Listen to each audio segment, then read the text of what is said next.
and we're going to do a Shift O, I'm sorry, and then we're gonna copy this artboard. So we're gonna hold Alt, click, and Shift and drag it down.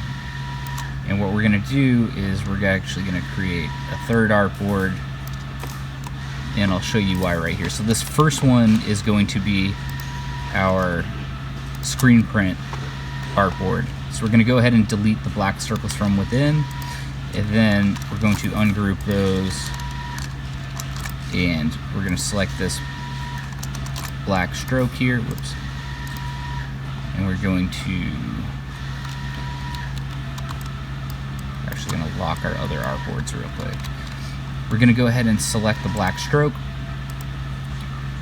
select same stroke color, and we're going to delete all those strokes, which just leaves us with the white Nikola logo and the white, squares. Now over here, well, we're going to unlock everything again. We're going to lock that top artboard. This is going to be our laser artboard. So we're going to go ahead and just ungroup those until we can select just the white.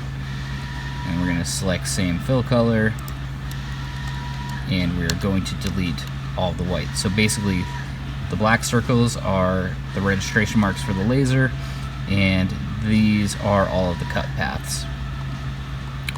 And then lastly, in this last artboard here, we're just going to copy one of the shapes down into here, and this is going to be for embroidery, to be able to create the stitch pattern to sew this on.